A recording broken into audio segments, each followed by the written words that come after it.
നമസ്കാരം. പരീക്ഷ തോറ്റു പോകുമ്പോൾ പിള്ളേർ വീട്ടിൽ വന്ന് മാർക്ക് കൊണ്ട് കൊടുക്കുമ്പോൾ അച്ഛനും അമ്മയും കൂടെ തോറ്റു പോയാടാന്ന് ചോദിക്കും, അല്ലെങ്കിൽ തോറ്റു പോടിയെന്ന് ചോദിക്കുമ്പോൾ തോറ്റുപോയി. ഉടനെ തന്നെ വലിയൊരു ന്യായീകരണം. കൊച്ച് അവിടെ പഠിച്ചുകൊണ്ടാണ് പറഞ്ഞത്. സ്കൂളിൽ നിന്ന് പേപ്പർ മാച്ചുകൊണ്ട് മുട്ടയെ മാച്ചുകൊണ്ട് കോഴിമുട്ടയെ മാച്ചുകൊണ്ട് വന്നപ്പോൾ അച്ഛൻ്റെ അടുത്ത് പറയും, അച്ഛാ ഇങ്ങനെ അച്ഛാ എനിക്ക് ഞാൻ നല്ല എല്ലാം പഠിച്ചുകൊണ്ട് പോയതാണ്, പക്ഷെ നല്ല മാർക്ക് കിട്ടേണ്ടതാണ്. അപ്പം അച്ഛൻ പറയും, പിന്നെ എന്താ പറ്റിയത് നിനക്ക് പറ, എന്താ വിഷയം എന്ന് പറ അച്ഛാ. അത് ക്വസ്റ്റ്യൻ ഭയങ്കര പാടായിരുന്നു അച്ഛാ, ഒരു നല്ല എളുപ്പമുള്ള 5-6 ക്വസ്റ്റ്യൻ ഇടണ്ടേ. അപ്പോൾ ശരിയാണ്, ക്വസ്റ്റ്യൻ പാടായതുകൊണ്ട് എൻ്റെ കൊച്ചു തോറ്റു പോയത്.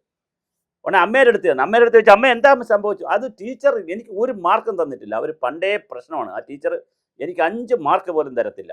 ടീച്ചർ കുഴപ്പമാണ്. കുറച്ച് കഴിഞ്ഞപ്പോൾ വീട്ടിൽ ചേച്ചി വന്നു. ചേച്ചിയോടെ പരീക്ഷയൊക്കെ എങ്ങനെ ഇരുന്ന് എൻ്റെ മാർക്ക് എവിടെ ഇടാന്ന് ചോദിച്ചപ്പോൾ പറഞ്ഞു, ഔട്ട് ഓഫ് സിലബസ് അല്ലേ അത്രയും ചോദിച്ചത്, മുഴുവൻ ഔട്ട് ഓഫ് സിലബസ്. എന്ത് ചെയ്യാൻ പറ്റും, ഞാൻ എങ്ങനെ എഴുതും? ശരിയാണ്. ഈ കഴിഞ്ഞ തെരഞ്ഞെടുപ്പിൽ CPM പറ്റിയത് ഇതാണ്. ഔട്ട് ഓഫ് സിലബസ് ആയിരുന്നു ക്വസ്റ്റ്യൻസ് എല്ലാം. ജനങ്ങൾ കയറി ചോദിച്ച ചോദ്യങ്ങളെല്ലാം ഔട്ട് ഓഫ് സിലബസ് ആയിരുന്നു.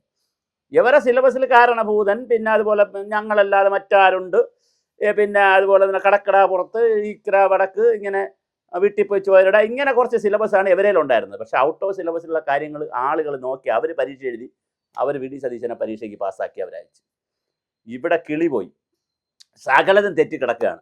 എന്താ തെറ്റിക്കിടക്കണം? നല്ല രസമല്ലേ തെറ്റിക്കിടക്കണം എന്ന് പറഞ്ഞാൽ. നമ്മുടെ ദിവ്യ എസ് അയ്യരെ മാറ്റി. സ്വാഭാവികമായിട്ട് എല്ലാവരെയും മാറ്റുമ്പോൾ ദിവ്യ എസ് അയ്യരെ മാറ്റും, സ്വാഭാവികമായിട്ട് മാറ്റി.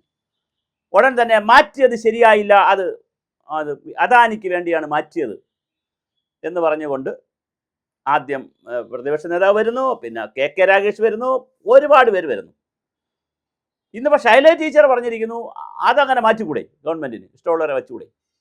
ശ്രീമതി ടീച്ചർ പറഞ്ഞു, രാകേഷ് നീ പോടാ, നീ കൊച്ചി ഇറക്കാം, നീ എന്തോന്നല്ല ഈ പറയണമെന്ന് ശ്രീമതി ടീച്ചർ. അത് വടക്ക്. ഇനി തെക്കാണെങ്കിൽ ശിവൻകുട്ടി അണ്ണ അടിയോടടി, സുരേന്ദ്രൻ അണ്ണൻ വേറെ അടി, ജോയി അതിൻ്റെ പുറത്തടി. നല്ല രസമാണ്. തോറ്റപ്പം എല്ലാത്തിൻ്റെയും കിളി പോയി. ശരിക്കും പറഞ്ഞാൽ CPM തോറ്റപ്പം MA ബേബിയും സംഘവും പറഞ്ഞത് താഴെയുള്ള പ്രവർത്തകർക്ക്, അതായത് ബ്രാഞ്ച് ലോക്കൽ പ്രവർത്തകർക്ക്, ലോക്കൽ കമ്മിറ്റി വരെയുള്ള പ്രവർത്തകർക്ക് തുറന്ന അഭിപ്രായം പറയാം. ഇതുവരെ അങ്ങനെ ഒരു അഭിപ്രായം പറയാൻ അവസരമില്ലായിരുന്നു. ഇപ്പം നിങ്ങൾക്ക് തുറന്ന അഭിപ്രായം പറയാമെന്ന് പറഞ്ഞു. പക്ഷേ എപ്പം പറഞ്ഞെങ്കിലും ഇപ്പം തുറന്ന അഭിപ്രായം പറയുന്ന ആരാണ്? പോളിറ്റ് ബ്യൂറോ അംഗങ്ങൾ. തെക്കുന്ന് ഒരാൾ കാര്യം പറയുമ്പോൾ വടക്കുന്ന് വേറെ ആളുടെ കാര്യം പറയും, വടക്കുന്ന് വേറെ ആൾ പറയുമ്പോൾ പടിഞ്ഞാറ് നിന്ന് വേറെ ആളുടെ കാര്യം പറയും, കിഴക്കിൻ്റെ വെനീസായ കൊച്ചിയിൽ നിന്ന് വേറെ ആൾ കാര്യം പറയും, ആലപ്പുഴയിൽ നിന്ന് അറബിക്കടലിൻ്റെ റാണിയായ കൊച്ചിയുടെ അവിടെ നിന്ന് വേറെ ആൾ പറയും, കിഴക്കിൻ്റെ വെനീസായ ആലപ്പുഴയിൽ നിന്ന് തോമസ് ഐസക് അഭിപ്രായം പറയും. അങ്ങനെ എല്ലാവരും കൂടി ഇതിനെ ആകെ കൺഫ്യൂഷൻ ആക്കിയിരിക്കുന്നു. പണ്ട് അങ്ങനെയൊന്നുമില്ല. CPM സംസ്ഥാന സെക്രട്ടറിയല്ലേ സംസാരിക്കുള്ളൂ, വേറെ ആരെങ്കിലും സംസാരിക്കുമോ? ഇത് EP ജയരാജൻ വേറെ എന്തൊക്കെയോ പറയുന്നു. അദാനിക്ക് ഇത് ബോട്ട് കൊടുത്തതോ വള്ളം കൊടുത്തതോ, അദാനിയുടെ എന്താണ് ഷെയർ കൊടുത്തതോ, അതൊന്നും ഒരു വിഷയമൊന്നുമില്ല. അതൊക്കെ അദാനിയല്ലേ തീരുമാനിക്കേണ്ടത്. അതൊക്കെ എന്തിനാണ് ഗവൺമെൻറ് തീരുമാനിക്കുന്നത്? അതുപോലെ തന്നെ ദിവ്യ എസ് മാറ്റിയൊന്നും ഒരു കുഴപ്പമില്ല, ഗവൺമെൻറ്റിന് എന്തുവേണം തീരുമാനിച്ചുകൂടെ എന്ന് പറഞ്ഞ് ജയരാജൻ ചിറ്റപ്പൻ വന്നിട്ടുണ്ട്. അപ്പോൾ ചിറ്റപ്പനും കൊച്ചച്ഛനും വല്യമ്മയും കൊച്ചമ്മയും കുഞ്ഞമ്മയും എല്ലാവരും കൂടി ഇറങ്ങി CPM നന്നാക്കുകയാണ്. നമുക്കതിൽ അഭിപ്രായമൊന്നുമില്ല, നമ്മൾ കണ്ടുകൊണ്ടിരിക്കുന്നു എന്നുള്ളതാണ്. ചാനൽ ഇതുപോലെയൊക്കെ ചെയ്തുകൊണ്ട് പോകുന്നതല്ല, നമുക്കിതിനകത്തൊന്നും പറയാനില്ല. ഇവർ ഇതിനെ വെളുപ്പിക്കുകയാണ്. അങ്ങനെ ഉരുട്ടി വെളുപ്പിക്കുകയാണ്. ഒരാൾ 1 പറയും, അടുത്ത ആൾ 5 പറയും, അതിൻ്റെ അടുത്ത ആൾ 10 പറയും. പറയുന്ന എല്ലാം തമ്മിൽ അട്ടർ കൺഫ്യൂഷനാണ്, അട്ടർ കോൺട്രഡിക്ഷനാണ്. ഒരാൾ പറയുന്നതല്ല മറ്റൊരാൾ. ഇപ്പോൾ കോൺഗ്രസ്സിൽ പണ്ട് ഇങ്ങനെയൊക്കെ ഉണ്ടായിരുന്നു. ഓരോ കാര്യങ്ങൾ വരുമ്പോൾ മദ്യം വേണമെന്ന് പറയും, വേണ്ടാന്ന് പറയും, ചാരായം വേണമെന്ന് പറയും, കള്ളാണ് നല്ലതെന്ന് പറയും, ഓരോരുത്തർ ഓരോന്ന് പറയുന്നൊരു കാലം ഉണ്ടായിരുന്നു. ഇപ്പോൾ കോൺഗ്രസ് ഇപ്പം അത് വളരെ കുറവാണ്, ഇല്ലാന്ന് തന്നെ പറയാം. പക്ഷെ ഇപ്പുറത്ത് അതെല്ലാം കൂടി, അതിൻ്റെ പ്രേതവും ബാധയും എല്ലാം കൂടി ഇപ്പുറത്ത് പിടിച്ചിട്ടുണ്ട്.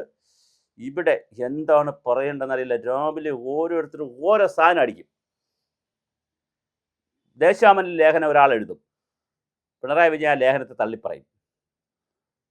രാജീവ് ഒരു കാര്യം പറയും, സ്വരാജ് വേറൊരു കാര്യം പറയും. അങ്ങനെ നിങ്ങളെല്ലാവരും കൂടി EMS അക്കാഡമിയിൽ ഒന്നിച്ചിരുന്ന് ആരെങ്കിലും പറയാൻ ചുമതലപ്പെടുത്തി കൃത്യമായി എഴുതി വായിച്ചാൽ വളരെ നന്നായിരുന്നു. നികേഷ് കുമാറൊക്കെ അവിടെ ഉണ്ട്, ഇന്ന് എഴുതിത്തരാൻ പറഞ്ഞ് അങ്ങനെ ഭംഗിയായിട്ട് എഴുതുന്ന ആളാണ്. ഇപ്പോൾ ഉണ്ടെന്നാണ് തോന്നുന്നത്. അത് ഇറക്കി വിട്ടെന്നും ഇറങ്ങിപ്പോകുന്നൊക്കെ പോയെന്നൊക്കെ പറയുന്ന കേട്ടോ. ഇപ്പോൾ അവിടെ ഉണ്ടെന്നാണ് തോന്നുന്നത്. ആകെ ജഗപുകയായി. ഒരു പ്രാവശ്യം അധികാരത്തിൽ വന്നില്ലെന്ന് പറഞ്ഞ് നിങ്ങൾ ഇങ്ങനെ കല്ലടിച്ച പൂക്കൊല പോലെയാവോ? എത്രയോ തവണ പുറത്ത് വന്നിട്ടുണ്ട്, എത്രയോ തവണ അധികാരത്തിലില്ലാതിരുന്നിട്ടുണ്ട്. ഒരു കാലഘട്ടത്തിൽ അധികാരത്തിൽ വരികയില്ലായിരുന്നല്ലോ. അപ്പോഴില്ലാത്ത തമ്മിലടി, ചേരിപ്പോര്, കുത്തിത്തിരിപ്പ്, ഗ്രൂപ്പ് എല്ലാം ഉണ്ട് നിങ്ങളതിൽ. എന്തിനാ നിങ്ങൾ ഈ ഓട്ടം ഓടുന്നത്? 25 സീറ്റും വെച്ചിട്ട്. ഇന്ത്യയിൽ ഒരേ ഒരു എം പി രാധാകൃഷ്ണൻ, പിന്നെ 4 MP ഉള്ളത് കോൺഗ്രസിൻ്റെയും കരുണാനിധിയുടെയും സ്റ്റാലിൻ്റെയൊക്കെ സഹായത്താലുള്ളത്. ഒരേ ഒരു MP രാധാകൃഷ്ണൻ, അതും കേരളത്തിൽ നിന്ന്. 25 MLA ഇന്ത്യ മഹാരാജ്യത്ത്, ഇത്രയും സ്റ്റേറ്റുള്ള ഇന്ത്യ മഹാരാജ്യത്ത്. എന്തോന്നാണ് അണ്ണാമാരെ ഇത് നിങ്ങൾ കിടന്ന്? എന്നിട്ട് നിങ്ങൾക്ക് അടിക്ക് വല്ല കുറവുണ്ടോ? തിന്നാൻ ഗതിയില്ല, എന്നാലും തല്ലിന് കുറവില്ലെന്ന് പറയും. ചില വീട്ടുകാരെ കുറിച്ച് പറയുന്നുണ്ട്. ഒരു ഗതിയും പരഗതിയില്ല, കുടിക്കാൻ വെള്ളമില്ല, പക്ഷെ തല്ലിനൊരു കുറവുമില്ല. തല്ലിക്കോ, നന്നായി തല്ലുക, നിങ്ങൾ അടിച്ച് പിരിയുക. കാരണം കാലം ഇവിടെ ഇടതുപക്ഷം വേണമെങ്കിലോ CPM വേണമെങ്കിലോ CPI വേണമെങ്കിലോ കാലം തീരുമാനിക്കും. നല്ല നേതാക്കൾ വരും, കാലം അതിനനുസരിച്ചുള്ള നേതാക്കളെ സൃഷ്ടിക്കും. അത് കാലത്തിന് വിടുക. നിങ്ങൾ തമ്മിലടിച്ച് കാലക്കേടുണ്ടാക്കി ഇങ്ങനെ സുഖിച്ച് കഴിയുക.